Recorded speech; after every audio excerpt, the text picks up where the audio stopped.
Bienvenidos a un nuevo episodio de Visita a las Ciencias Básicas.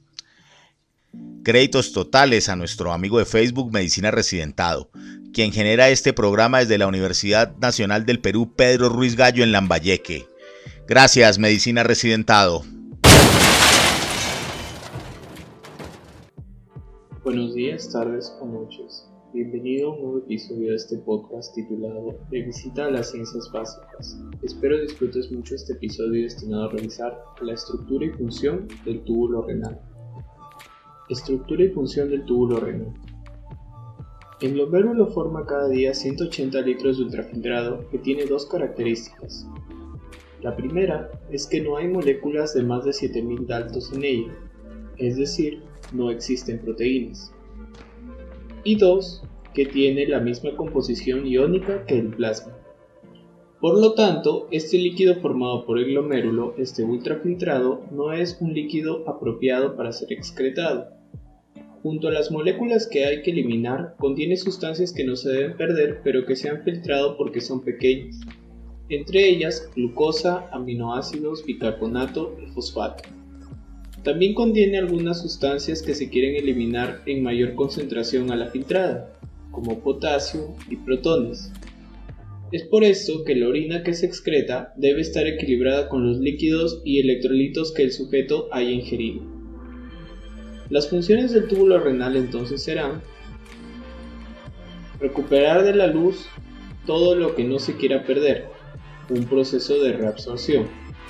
Segregar a la luz lo que se quiera perder y no haya sido filtrado, un proceso de secreción. Ajustar el volumen y composición final de la orina en función del sujeto. Se habla entonces de la excreción como la resultante de el filtrado más la secreción menos la reabsorción. El túbulo nace como continuación del glomérulo, quien tiene un recorrido cortical. Luego hace una horquilla o asa en la que puede profundizar en mayor o menor medida hacia la médula, un nuevo recorrido cortical y baja finalmente hasta la papila en el segmento conocido como túbulo colector, donde está rodeado por las horquillas de las nefronas que lo rodean. En cada segmento es importante conocer el funcionamiento de los principales transportadores y la permeabilidad al agua para posteriormente poder comprender el funcionamiento de los diuréticos y las consecuencias de las diferentes patologías que afectan a cada segmento. El movimiento de solutos y agua en condiciones fisiológicas se estudiarán en otro episodio de este podcast. Túbulo proximal. El túbulo proximal recibe 180 litros al día de ultrafiltrado y debe reabsorber entre 60 y 80% de este ultrafiltrado. Movimiento de solutos en el túbulo proximal. Como primer proceso, vamos a ver la reabsorción de bicarbonato. El bicarbonato y los protones no pueden entrar libremente en la célula proximal. Lo hacen transformándose en agua, CO2, gracias a la presencia de anhidrasa carbónica en la luz tubular. El CO2 y el agua dentro de la célula y en presencia de la anhidrasa carbónica mitocondrial regeneran por un lado un protón que es secretado de nuevo a la luz intercambiándose por una molécula de sodio y por el otro el bicarbonato que abandona la célula a nivel apical acompañado de la molécula de sodio. En este proceso se reabsorbe bicarbonato sódico, el cual va acompañado de agua. Como resultado, la concentración de bicarbonato en la luz del túbulo proximal va cayendo desde 25 milequivalentes por litro hasta 5 milequivalentes por litro. Reabsorción de solutos. Existen transportadores apicales que reabsorben glucosa, fosfato y aminoácidos, todos ellos siempre acompañados de reabsorción de sodio y agua. También se reabsorben oligopéptidos, cadenas ligeras y la poca albúmina que haya escapado del glomérulo. Las proteínas se reabsorben por pinocitosis. El transporte de solutos en el túbulo proximal es estimulado de forma directa por angiotensina 2. Secreción de solutos. Existen varios sistemas vasolaterales para segregar hacia la luz sustancias orgánicas con carga positiva o con carga negativa. Estos transportadores permiten eliminar sustancias que normalmente no se filtrarían por ir muy unidas a las proteínas. Movimiento de agua en el túbulo proximal. El túbulo proximal tiene una elevada permeabilidad al agua. Cuando se reabsorben solutos, el agua es arrastrada con ellos, mediante un mecanismo de convección. Un túbulo proximal tiene un volumen de 0,1 microlitros, pero es capaz de reabsorber en un día 120 microlitros, más de 1000 veces su propio volumen. Relevancia del túbulo proximal en la clínica. El primer proceso relevante que ocurre en el túbulo proximal es la amoniogénesis. El túbulo proximal fabrica amoníaco para enviarlo al tubo colector cortical, para que dicho segmento pueda excretar sus propios protones. El amoníaco se obtiene a partir de los grupos NH2 con carga negativa de la glucamina. Cuando hay alcalosis metabólica, el amoníaco no se envía hacia la orina, sino hacia el capilar y acaba siendo destruido en el hígado, como ocurre en el ciclo de la urea. Cuando hay acidosis metabólica, el amoníaco se envía al túbulo colector cortical, donde ayuda a atrapar los protones que se eliminan en exceso arrastrándolos hacia la orina. El segundo proceso relevante es la activación de la vitamina D. En la enfermedad renal crónica, según disminuye el filtrado glomerular, desciende la cantidad de vitamina D activa disponible y contribuye a la aparición de las alteraciones del metabolismo óseo-mineral asociados a enfermedad renal crónica. Excreción de fosfato y paratormona. El transporte de fosfato en el túbulo proximal está regulado por paratormona. Cuando la paratormona es alta, en casos de hiperparatiroidismo primario, esta va a inhibir la reabsorción de fósforo, causando hipofosforemia en el paciente. Y cuando la paratormona es baja, en casos de hipoparatiroidismo, aumenta la reabsorción de fosfato y aparece hiperfosforemia. En las situaciones de hiperparatiroidismo secundario, al asociarse una caída importante de filtración glomerular con hipofosfaturia, se podrá ver paratormona elevada con hiperfosforemia. Asa de Henle.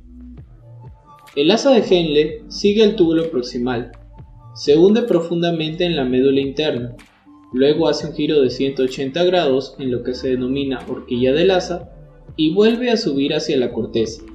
Por tanto, existe el asa descendente y el asa ascendente, con características muy distintas.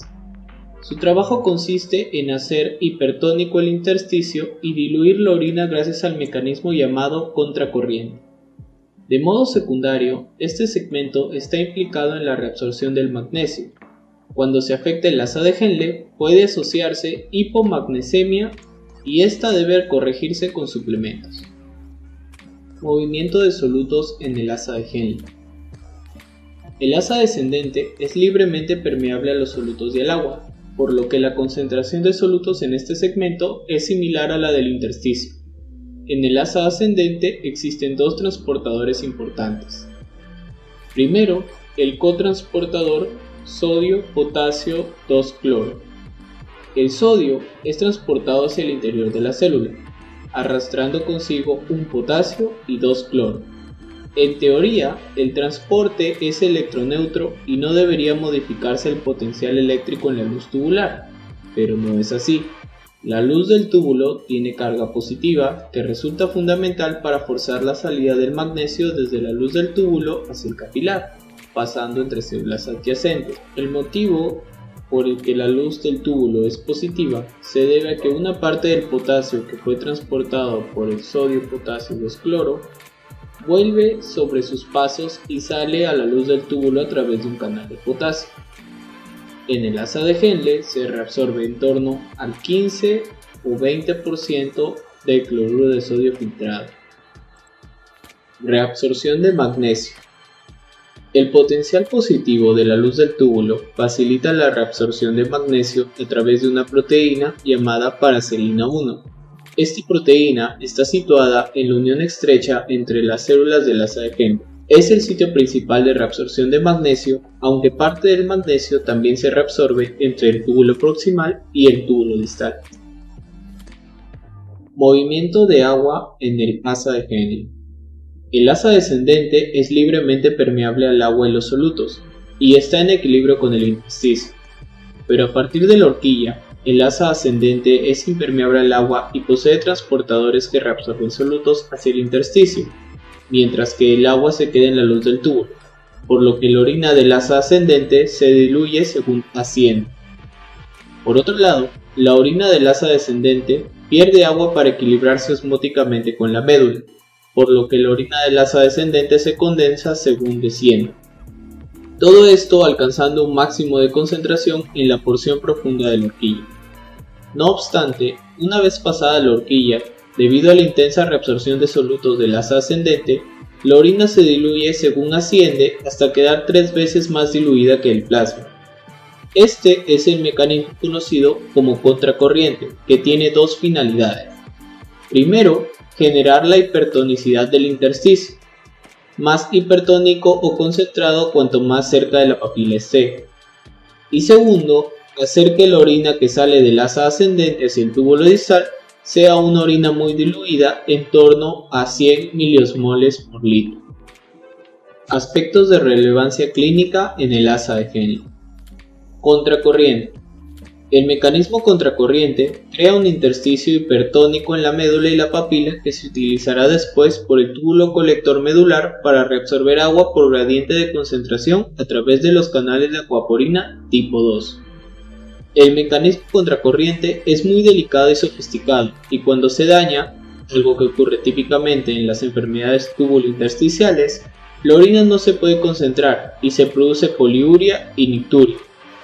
Las patologías túbulo-intersticiales se van a caracterizar por la dificultad para concentrar la diuresis. Vasos rectos. Son los vasos que nutren al asa de Henle y tienen un recorrido largo en un medio hipertónico y con baja velocidad. En esta zona se sintetizan prostaglandinas y prostaciclinas. Las primeras actúan como vasodilatadores de los vasos rectos y las segundas actúan como antiagregantes propietarios, protegiendo a los vasos rectos de la trombosis. El uso crónico de antiinflamatorios no esteroideos produce lesiones isquémicas de la médula y la papila, con nefritis intersticial crónica y con necrosis de papila. Muchas gracias por haberte quedado hasta aquí. Espero que este podcast te sirva como complemento a tus sesiones de estudio. Cuídate mucho, sigue estudiando y nos vemos en el próximo episodio de este podcast, donde veremos la segunda parte de la estructura y función de los túbulos renales.